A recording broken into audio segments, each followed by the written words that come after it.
नमस्कार दोस्तों, आज की कहानी अरविंद की है। अरविंद झारखंड के रहने वाले हैं और उनका एक रोड का ढाबा था जो शुरुआत उनका पिता ने किया था।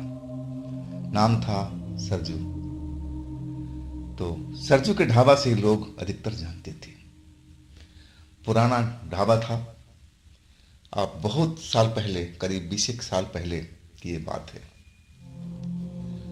तो चलें आज की कहानी में। लेकिन दोस्तों, अगर आप इस चैनल पर पहली बार जुड़े हैं और अभी तक इस चैनल को सब्सक्राइब नहीं किया है तो दोस्तों जल्दी से कर लीजिए ना, और साथ में बेल आइकन को जरूर दबाइएगा ताकि वीडियो का नोटिफिकेशन सबसे पहले आपके पास पहुंचे, आप मेरी वीडियो मिस ना कर पाए। शुरू करें आज की कहानी। दोस्तों, ये कहानी अरविंद की है। अरविंद का एक ढाबा था, रोड पर चलता फिरता रोड था। यह ढाबा का शुरुआत इनके पापा सरजू जी ने किया था। सरजू जी जब ढाबा स्टार्ट किए थे ना, एक तो बड़े हलवाई थे। आज जब सीजन का काम खत्म हो जाता था तो काम मिलता नहीं था, तो यही सोच करके वो रोड पर एक ढाबा खोले थे कि पार्ट टाइम में अपना ढाबा ही चला लूंगा, कुछ पैसा बन जाएंगे। और उन्होंने ये नहीं सोचा था कि ढाबा इनका इतना बढ़िया चलने लगेगा कि उनको बाहर के काम की जरूरत ही नहीं पड़ेगी। अब ढाबा तो उन्होंने स्टार्ट कर लिया था। भीड़ भी अब आने लगी, ट्रक वाले भी रुकने लगे, खाना खाने लगे। और उनके खाने में स्वादिष्ट हर चीज था। जो चीज बनाते दिल से बनाते थे। और जो एक बार उनका खाना खाता, चाहे वो नॉन वेज हो चाहे वेज हो, जरूर दूसरी बार आता उनका स्वाद लेने के लिए। और वो आता और कई लोगों को साथ में मिलाता। एक तरह से ढाबा उनका मस्त चलने लगा था। अरविंद अभी छोटा थे, अभी अपना घर पर रहते थे। और उनके गांव से जो ढाबा था ना, करीब 1.5 किलोमीटर की दूरी पर था। और उस टाइम में सरजू जी के पास साइकिल हुआ करती थी और साइकिल से ही अपना आना जाना किया करते थे। सुबह तड़के ढाबा खोल देते थे और देर रात तक 10-11 बजे तक ढाबा चलता रहता था। इसके बाद अब रोड बिल्कुल जब रुक जाता, कोई ग्राहक नहीं आता, तो ढाबा को बंद कर देते थे। अकेले ही काम करते थे। उन्होंने शुरुआत ही किया था अपने बल पर। अब फिर ढाबा को बढ़ा करके अपना साइकिल पर अपने गांव चले जाते थे। करीब करीब महीना दिन शुरुआती के दिन था। अब पहले तो उनको उम्मीद नहीं थी कि इतना काम मेरा इतना जल्दी बढ़ जाएगा। अब लगने लगा कि अकेले रहना, अकेले संभालना बस की बात नहीं है। तब उनकी मदद के लिए अरविंद की माँ अब उनके साथ देने लगी। वो भी आने लगी, साइकिल पर बैठ के वो भी आती और चली जाती थी साथ में ही। अब दोनों लोग मेहनत करने लगे थे, मेहनत का फल भी मिलने लगा। और एक रात जब वो लोग अपने घर गए और जब अगले दिन सुबह में आए ढाबा खोलने के लिए, तो ढाबा तो पूरी तरह से दरवाजा बंद था। मतलब बाहर से तो कोई अंदर जा गया नहीं था। जिस हिसाब से ढाबा बंद था तो बिल्ली भी अंदर नहीं जा सकती थी। लेकिन जब ताला खोल के जब अंदर लोग गए तो देख करके हैरान थे। जो भी सामान बचा हुआ था और वो सब सफा चट था, जैसे किसी ने बड़े आराम से बैठ करके उसका स्वाद लिया हो। बर्तन भाड़े इधर से उधर फेंके हुए थे। कोई भी सामान अपनी जगह पर नहीं था। सब कुछ खिंडा हुआ था, बर्बाद हो चुका था। अब दोनों लोग, अरविंद की माँ, अरविंद के पापा, देख करके एकदम सहम से गए थे कि ये कैसा हो सकता है भाई। ताला हमने बंद किया हुआ है और कोई रास्ता अंदर आने का नहीं है, तो आखिर चोर भी आया तो इसमें कैसे आया। सवाल कई थे लेकिन जवाब दोनों लोग के पास किसी के पास नहीं था। एक दूसरे की तरफ देखते ही रह गए। समझ में नहीं आ रहा था कि ये सब क्या हुआ है। आखिरकार कुछ समझ में नहीं आया तो सारा जो सामान था समेटने लगे लोग। मन ही मन उस चोर को बद्दुआएं देने लगे कि आखिर बिना ताला खोले घर में कैसे आ गया, वो ढाबे के अंदर कैसे पहुंच गया। और तसल्ली से खाना वाना खा करके जो भी रात का खाना बचा हुआ था, आप बड़े आराम से चला भी गया था बिना ताला खोले हुए। अब हैरानी वाली बात ही थी। अब दोनों लोग अफसोस जाहिर कर रहे थे, और क्या कर सकते। सारा सामान को समेटा, फिर कुछ मेहनत करने के बाद अब ढाबा जो था अब फिर से उन्होंने स्टार्ट किया। रात हुई। अब फिर जो भी खाना बचा हुआ था रात का तसल्ली बख्श रख करके अब वो लोग अपने घर के लिए चल पड़े। लेकिन इस बार दरवाजे पर डबल ताला लगाया था। डबल ताला लगा कर तसल्ली कर लेना चाहते थे कि अब जैसे रात में हुआ था अब नहीं होगा। लेकिन जब लोग सुबह आए ना तो फिर वही हाल था, ऐसा ही जैसे कल हुआ था। सब कुछ ऐसे ही जैसे किसी ने बड़े प्रेम से आकर के बैठ करके और जो भी बचा खुचा सामान था आज सब कुछ खा पी के चटक गया है। बर्तन भाड़ा इधर उधर बिखरा पड़ा हुआ है। अब जो सरजू जी थे डर गए थे। डरने का रीजन था, जब ये ढाबा स्टार्ट कर रहे थे ना तो गांव के जो लोग थे बता रहे थे, देख सरजू, ये जो तेरा ढाबा जो तूने खोला है ना उस तालाब के किनारे है। तालाब जो एक पानी का तालाब था रोड के दूसरी साइड में, अब कुछ ही दूरी पर था वो। और वहां पर गांव वालों का एक श्मशान भी था, मुर्दे को जलाए करते थे। अब गांव वालों ने बताया था कि देख सरजू, ये जगह तेरे लिए ठीक नहीं है, तो तू थोड़ा आगे पीछे, रोड तो खाली है, कहीं पर भी अपना ढाबा खोल ले, कौन बोलने वाला है, लेकिन इस जगह पर मत खोल। लेकिन जो सरजू थे वो जिद्दी थे, अड़ गए थे। और भूत प्रेत को मानते तो थे नहीं, वो तो एक तरह से मजाक उड़ाया करते थे, भूत प्रेत होता ही नहीं। लेकिन अब उनको समझ में आ गया, जब दूसरी रात को एक घटना हुई तो परेशान हो गए थे। अब तो सही मायने में उनको डर लगने लगा था। अब चलता फिरता ढाबा था उनका, लोग बाग पहचान अब बना चुके थे अपना ढाबा का, और लोग बाग आते थे खाना खाने के लिए, नाश्ता करने के लिए। ट्रक वाले भी रुकते थे, राहगीर भी रुकते थे खाना खाने के लिए। अब वो नहीं चाहते थे कि ये ढाबा कहीं दूसरी जगह पर उन्होंने खोला जाए, जहां है यहीं पर रहे। लेकिन अब जो सरजू थे डर चुके थे। समझ में नहीं आ रहा था कि ये सब हमारे साथ में ऐसा क्यों हो रहा है। अब ये घटना का जो आसपास के जो लोग आ रहे थे जिक्र करने लगे, बताने लगे, भाई रात में हमारे साथ ऐसा ऐसा हो रहा है।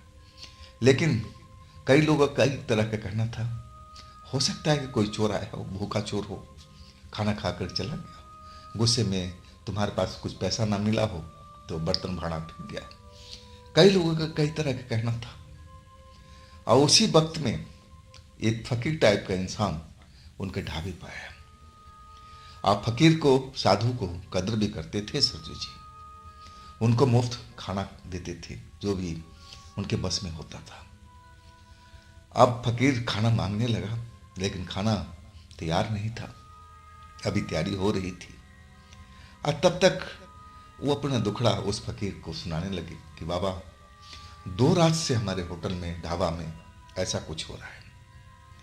ये क्या हो सकता है बाबा, कौन हमें परेशान कर रहा है। कल की रात तो मैंने डबल ताला लगाया था और तब भी हमारे साथ ऐसा ही हुआ। अब फकीर जो व्यक्ति था कहने लगा कि मैं कुछ करता हूँ, सोचता हूँ, देखता हूँ कि ये कौन कर रहा है। अब फकीर से उन्होंने एक तरह से अनुरोध ही किया था। अब फकीर अपनी आंखें बंद करके सोचने लगा, काफी देर तक आंखें बंद किया रहा। और उधर जो सरजू के पत्नी यानी अरविंद की माँ थी, खाना बनाने की तैयारी कर रही, बन रहा था, थोड़ी सी विलम्ब था खाने में। और सरजू चाह रहे थे कि जल्द से जल्द खाना बन जाए ताकि और भी लोग बैठे हुए थे उनको खाना परोसा जाए, और ये जो बाबा जो बैठे थे फकीर, उनको भी खाना भोजन दिया जाए। अपनी पत्नी को बार बार कह रहे थे कि थोड़ा तेजी से हाथ चलाओ, देखो सब लोग खाना मांग रहे हैं। और इधर जो फकीर बाबा थे ध्यान में डूबे हुए थे। और कुछ देर के बाद अपनी आंख खोले तो उनकी एकदम आंखें सुर्ख लाल हो गई थी। अब जो सरजू देखे तो उन आंखों को देख करके थोड़ा सहम गए कि बाबा का आंख तो पहले बिल्कुल सही था, और जब इन्होंने आंखें बंद किया सामने में गए एक तरह के, इसके बाद आंख खुले तो आंखें एकदम लाल लाल हुई पड़ी है। सरजू थोड़ा सहम गए, और तब फकीर बाबा कहने लगे कि देख बच्चा, तूने ये जो जगह चुनी है ना अपने ढाबे के लिए, ये जगह ठीक नहीं है। तू हो सकता है तो अपना ढाबा यहाँ से बदल ले, किसी दूसरे स्थान पर ले जा, लेकिन इस इलाके से 2-2 किलोमीटर आगे पीछे इससे पहले तो अपना ढाबा मत खोलना, नहीं तो ये नुकसान तेरा हर रात होता रहेगा। तू संभल नहीं पाएगा, तू बर्बाद हो जाएगा, तू बर्बादी की ओर बढ़ रहा है, मेरी बात मान ले। फकीर बाबा की बात सुन करके जो सरजू थे अब डर गए।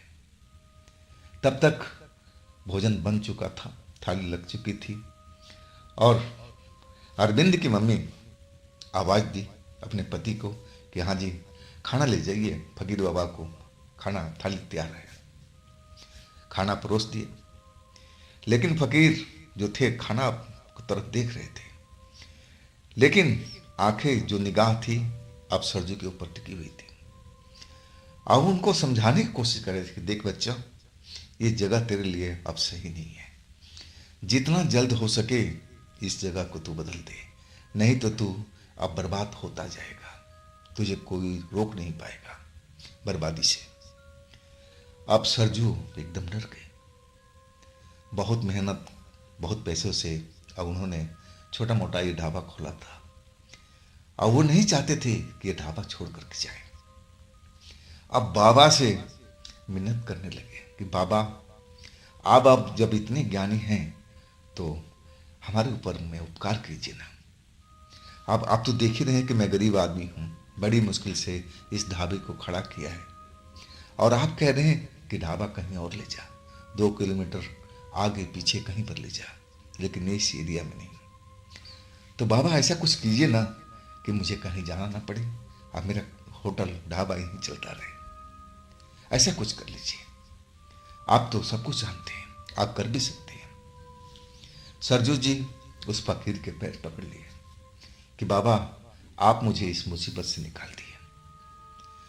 अब जो बाबा थे, खाना आगे थाली पड़ा हुआ, भूख उनके जैसे लग रहा था कि मर चुकी है, अब खाने के ऊपर ध्यान नहीं दे रहे थे। और तब सरजू ने उनको याद दिलाया कि बाबा जी पहले आप भोजन कीजिए, इसके बाद में हम लोग बात करेंगे। आखिरकार अब बाबा भोजन करने लगे, सरजू जी दूसरे काम में लगे, लेकिन उनका दिमाग में वही फकीर बाबा की बात घूम रही थी, और उन्होंने धीरे से जाके अपनी पत्नी को बता दिया कि फकीर बाबा ऐसी ऐसी बात कर रहे हैं, ये जगह ठीक नहीं है, यहाँ हम लोग को खतरा है, यहाँ कुछ भी हो सकता है। अब दोनों लोग आपस में खुसर फुसर करके बात कर रहे थे, और उधर जो फकीर बाबा थे भोजन अपना ख़त्म कर लिए थे, हाथ वो पूरा साफ करके बैठ गए थे। अब फिर उन्होंने सरजू को आवाज़ लगाया कि बच्चा अब इधर आ जाओ, मैंने भोजन कर लिया है। बाबा पूछने लगे कि तुम क्या चाहती हो, तुम ढाबा चलाना चाहते हो किसी जगह पर? तो सरजू ने हाथ जोड़ दिया, हाँ बाबा, बहुत आपकी कृपा होगी, आप ऐसा कर दो कि हमारे साथ कुछ ऐसी चीज़ें घटनाएं ना घटे। तब सरजू के जो वो फकीर बाबा थे वो कहने लगे देख, कर तो मैं सकता हूँ, उस शक्ति से मैं समझौता कर सकता हूँ, लेकिन उसकी कुछ शर्तें भी होगी, तो क्या मानेगा?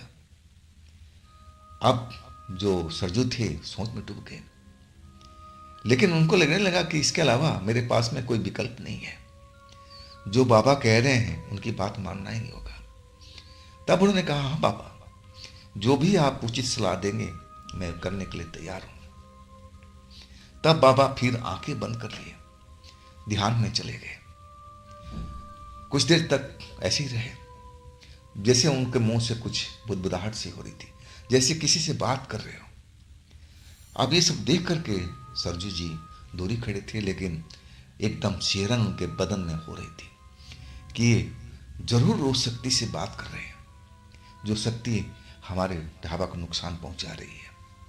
जरूर उसी से बात कर रहे होंगे। आखिरकार कुछ देर के बाद बाबा ने आंखें खोल दिया। अभी भी आंखें लाल लाल नजर आ रही थी। अब फिर वो सरजू की आवाज दी, बच्चा आ जा इधर। सरजू जी हाथ जोड़ के बैठ गए। बाबा अब बताइए मेरे लिए क्या आज्ञा है, क्या करूं मैं। तब वो फकीर बाबा कहने लगे कि देखो, मैंने उस शक्ति से बात किया है। वो शक्तिशाली एक तरह की शक्ति है, और मैंने उसे एक समझौते के लिए बात किया है। समझौता ये है कि अमावस की रात को उसको भर पेट भोजन देना पड़ेगा, वो भी मांस, मदिरा, साथ में दारू। अमावस की रात को आप मान लो कि शाम के टाइम के बाद से सब कुछ तो अपना होटल में रख दोगे, उसके लिए मांस, मदिरा सब कुछ तैयारी करके, और तुम लोग यहाँ से ढाबा बंद करके चले जाओगे। एक तरह से मान लो कि अमावस की शाम को तुम्हारा होटल बंद ही रहेगा। तुम लोग अगले दिन होटल खोलोगे। अब ये तुम्हें शर्त मंजूर है तो बोलो, मैं दोबारा उससे बात करूं। इस पर बात बन जाएगी, वो शक्ति तुम्हें नुकसान नहीं पहुंचाएगी।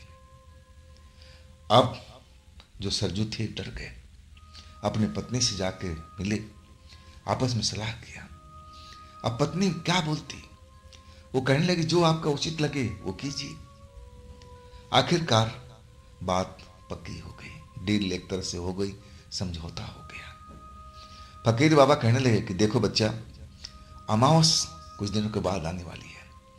अब तुम ध्यान रख लेना, अमावस को भूलना मत, और उसके लिए भरपेट भोजन, और उसमें ज़्यादातर मांस होना चाहिए, और दारू की बोतल होना चाहिए, और अच्छी तरह से पका करके, जैसे आप थाली में परोस करके और ढक करके सब कुछ अपना ढाबा बंद करो और निकल जाओ अपने घर। अगली सुबह ही आकर के ढाबा खोलना, और इसके बाद तुम्हारा सब कुछ सही चलने लगेगा। एक रात की बात है, अमावस की रात को।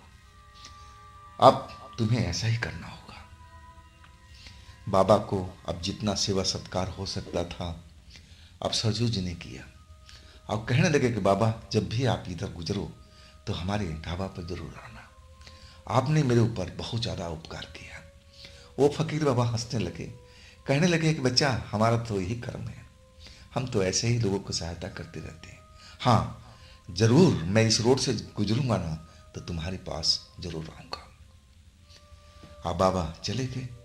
अब सरजू जी जैसे बाबा बताए थे, अब रोज की तरह अपना काम तो करते थे, अब रात में नुकसान नहीं होता था। हाँ, अमावस की रात को उन्होंने विशेष तौर पर मांस को पकाया, स्वादिष्ट बनाया, और खाना भी बहुत तरह का, अब भरपेट खाना किसी इंसान के लिए जिसे दिया जाता है वैसे तैयार करके, साथ में दारू की बोतल, सब कुछ इकट्ठा करके और उन्होंने एक टेबल पर रख दिया, ढक के रख दिया। और इसके बाद उन्होंने अपना ढाबा बंद किया 10 बजे के आसपास। अब मियाँ बीवी साइकिल पर सवार होकर अपने घर चले गए। हालांकि उनका ढाबा देर रात तक खुलता रहता था, कभी रात को 11 बजे तक, कभी 12 बजे तक। लेकिन वो उस रात 10 बजे ही उन्होंने ढाबा बढ़ा दिया था। घर चले गए सारा सामान रख करके वहाँ पर। लेकिन रात भर जैसे सरजू जी को एकदम बेचैनी हो रही थी कि ना जाने ढाबा में क्या हुआ होगा, कौन सी शक्ति आई होगी, क्या कर रही होगी, क्या हमारा ढाबा बिल्कुल सुरक्षित रहेगा जैसे बाबा बता रहे थे। अब फिर नींद आ गई। सुबह जब नींद खुली तो सुबह का ज़्यादा टाइम हो गया था, सोते रह गए थे। जल्दी जल्दी हस्बैंड वाइफ तैयार हुए, साइकिल पर सवार हुए और फिर ढाबे पहुंच गए। डबल ताला लगा हुआ था, दोनों ताला खोले उन्होंने, अंदर गए तो सब कुछ पहले की तरह था। हाँ, जहां उन्होंने खाना ढक के रखा था, दारू की बोतल रखी थी, वो जो थाली थी बिल्कुल साफ हो चुकी थी, जैसे किसी ने चाट चाट कर स्वाद ले करके उस व्यंजन को, मांस को खाया है, हड्डी तक नहीं छोड़ा था। दारू की बोतल पूरी की पूरी खाली पड़ी थी।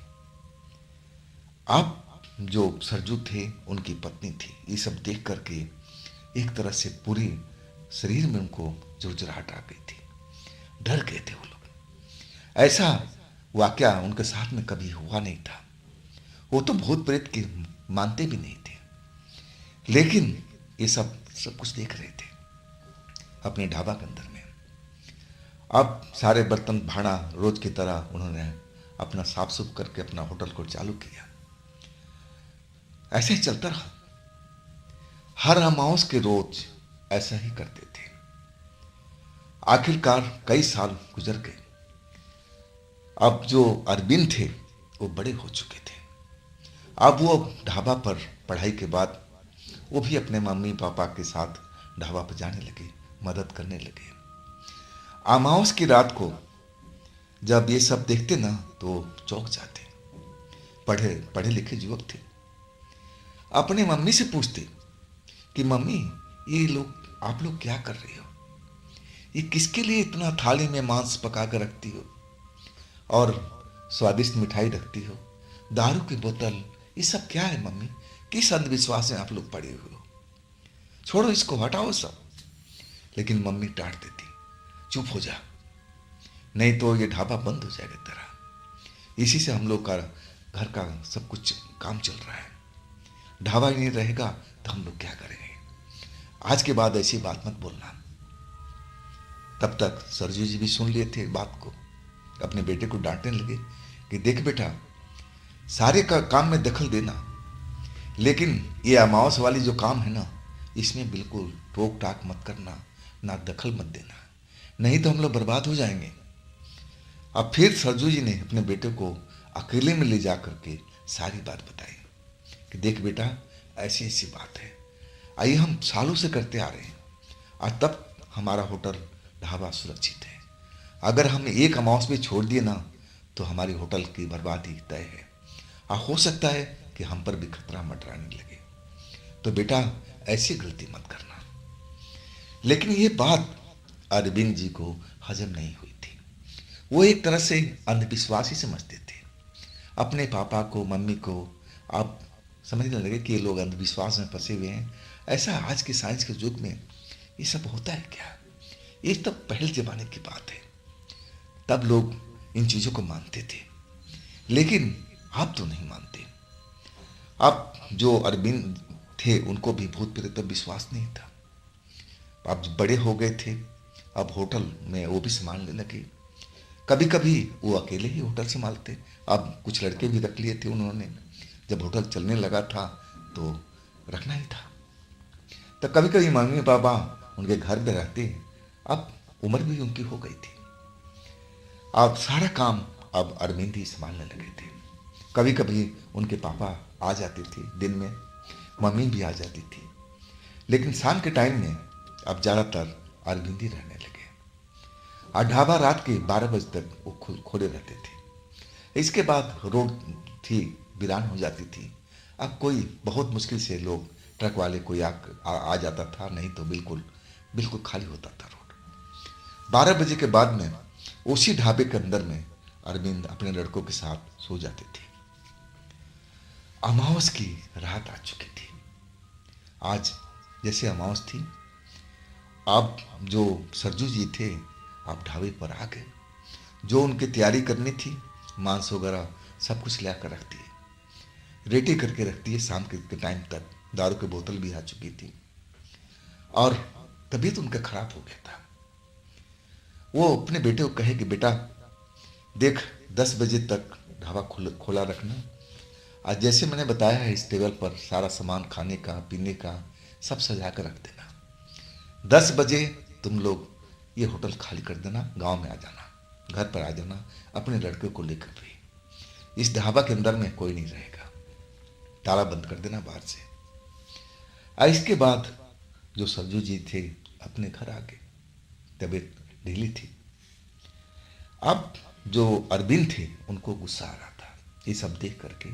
वो सोच रहे थे कि सब पैसों की बर्बादी है, इतना महंगा मांस बकरे का, और वो भी काफ़ी मात्रा में। ये सब पैसे की बर्बादी ना, दारू की बोतल, अच्छी मिठाइयाँ, ये भी तो महंगी हैं।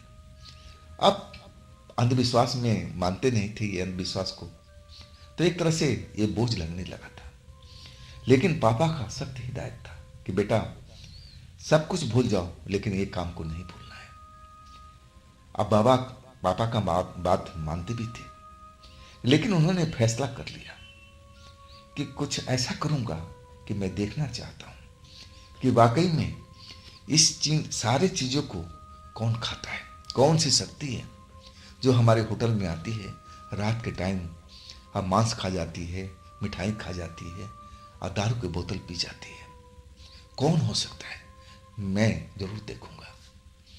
सारा तैयारी तो उन्होंने कर दिया, अपने लड़कों को समझा दिया कि तुम लोग सारा निकल जाना हमारे घर पर पापा के पास में, और मेरे बारे में पापा पूछना, जब पूछें तो बता देना कि दोस्त के घर गया हूं। अब बाहर से ताला बंद कर देना, मैं अंदर ही रहूंगा। मैं देखना चाहता हूं कि आखिर कौन खाना खाता है इतना सारा। लड़के डरे हुए थे अरविंद की बात सुन करके, और कहने लगे देखो भैया, अरविंद भैया ऐसा मत करो आप, ये जो मान्यता है काफ़ी दिनों से चलता आ रहा है, आप इसमें कुछ ऐसा काम मत करो कि मामला बिगड़ जाए, आप कहीं खतरे में मत पड़ जाए। लेकिन अरविंद पढ़े लिखे युवक थे, इन चीज़ों को मानते नहीं थे। अब वो लड़कों को डांटने लगे कि तुम लोग को जितना कहा है उतना ही काम करो, सब लोग घर पर चले जाओ, छत पर जाकर सो जाना, और पापा जब पूछे, मम्मी पूछे तो बता देना कि मैं दोस्त के घर पर हूँ, सुबह ही ढाबा पर आ जाऊँगा, और इससे ज़्यादा कुछ बोलने की जरूरत नहीं है। अब जैसा अरविंद ने लड़कों को बताया वैसा ही लड़का करने लगे। खाना वाना, बोतल वोतल सब टेबल पर सज गई थी, और लड़के बाहर से ताला बंद करके चले गए। अरविंद एक ऐसी जगह पर जा छिपे जहां से वो टेबल साफ नजर आ रही थी, और छिपे रहे। अब लड़के के जाने के बाद अब धीरे धीरे जो रोड था वो भी शांत होने लगा, ट्रैफिक की आवाज़ अब कम होने लगी। आखिरकार रात का 12 बजा।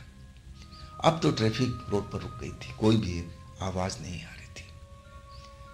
और तब उनका ध्यान टेबल के ऊपर में गया। वहां देख रहे हैं तेरे, ये तो सुंदर लड़की, जवान हसीन लड़की, और सफेद कपड़ों में, चमचमाते हुए कपड़ों में वो आकर के सारा मांस, मिठाई और सबका स्वाद ले रही है। खुले हुए बाल लहरा रहे हैं, आंखें चमक रही है, दारू भी पी रही है, मांस भी खा रही है, मिठाई भी खा रही है, मतलब पूरा व्यंजन का वो जायका ले रही थी। अब जो अरविंद थे जहां छिपी थी, अब देख देख करके एकदम हैरान थे कि मेरे पापा ने बताया थे कोई शक्ति है, शक्ति, कोई चुड़ैल, कोई जिन, जिन्नात या कोई और चीज, लेकिन ये तो साधारण सी लड़की दिख रही है। अब अरविंद से रहा नहीं गया, वो जहां छिपे थे वहां से बाहर निकल आए। तब तक वो लड़की ने आधा खाना सफाचट कर दिया था, आधा बोतल दारू भी डकार गई थी। और जैसे ही अरविंद उस छुपे हुई जगह से बाहर निकले और लड़की के नजर में आए, लड़की एकदम हड़बड़ा गई, आंखें एकदम मोटी मोटी अब गुस्से में भर गए, बाल वैसे ही हवा में उड़ रहे थे। अब लड़की अरविंद को देख के सकपका गई थी, कह रही यहां तो कोई होता नहीं था, और ये कैसे यहां पर? लड़की गुस्से में चिल्ला पड़ी, तू कौन है? भारी आवाज में, सुंदर सी लड़की, आवाज बिल्कुल भारी आ रहा था। अब अरविंद को ललकारने लगे कि तू कौन है, तू यहां पर इस टाइम में कर क्या रहा है? अभी भी तेरे पास मौका है, तू इस जगह को छोड़ के भाग जा। लेकिन अरविंद डरे नहीं, उस लड़की को ललकारने के बावजूद खड़ा रहे और उसकी तरफ घूर के देखते रहे। और तब लड़की का गुस्सा और बढ़ गया। जो खाना खा रही थी, दारू पी रही थी, सब छोड़ करके अरविंद की तरफ बढ़ने लगी। अरविंद डरे हुए नहीं थे, वो देखना चाहते थे कि आखिर ये कर क्या सकती है। ये तो देखने में नॉर्मल लड़की लग रही है, ये मेरा क्या बिगाड़ लेगी। अपने घमंड में चूर थे।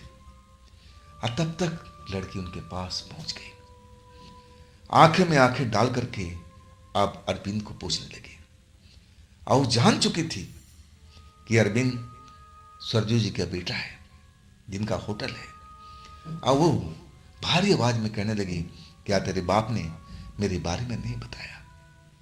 तो इस जगह पर रुका क्यों? अब तेरी मैं ऐसी दुर्गति करूंगी कि तू याद रखेगा। और इसके बाद सर जो अरविंद थे उनको ऐसा झपट्टा मारा कि वो जमीन पर चारों खाने चीत।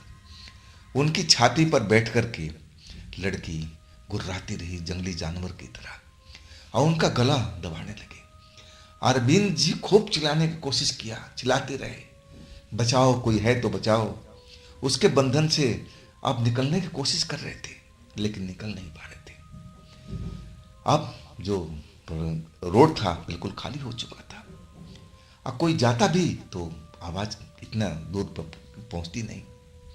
एक तरह से अरविंद जी को कोई मदद नहीं मिला और लड़की लगातार गुस्से में थी, जानवर की तरह फुफकार रही थी, गुर्रा रही थी, अरविंद का गला दबाते जा रही थी। और आखिरकार एक वक्त ऐसा आया कि अरविंद को लगा कि अब मेरी मौत तय है। सांसें उखड़ने लगी। इसके बाद उनकी आंख बंद होती चली गई।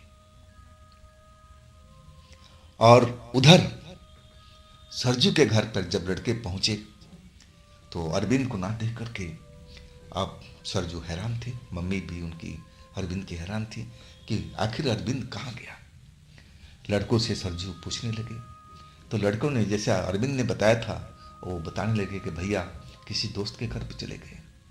लेकिन सरजू की पारखी नजर लड़कों की आंखों को पहचान गई और वो डांट डांट के बोलने लगे, तुम लोग झूठ मत बोलोगे, सच बात बताओ, क्या अरविंद उसी ढाबे के अंदर में है? आखिरकार लड़के कब तक झूठ बोलते। और तब तक लड़के ने सच उगल दिया। अब तो जैसे सरजू जी कांप गए थे डर से, मन में आशंका बहुत हो चुकी थी, बुरी खबर सुनने के लिए तैयार हो गए थे। अब वो जानते थे कि अब अरविंद के साथ कुछ बुरा ही हुआ होगा, उसको तो उस जगह पर होना ही नहीं चाहिए था। अब डर के मारे अब दोनों मियाँ बीवी जो थे, अरविंद की माँ और सरजू जी, डर गए थे, करे तो क्या करे। आखिरकार अपने पड़ोसियों को इकट्ठा किया, एक दो लोग साथ में लेकर के, और सरजू जी टॉर्च वर्च लेकर के अपने ढाबे पर पहुंच गए, चाबियों भी लेकर के। जब उन्होंने ताला खोला ना तो बिल्कुल सन्नाटा पसरा हुआ था। अंदर गए तो जो खाने का टेबल जिस पर मांस वगैरह सब कुछ रखा हुआ था, आधा अधूरा खाया हुआ था।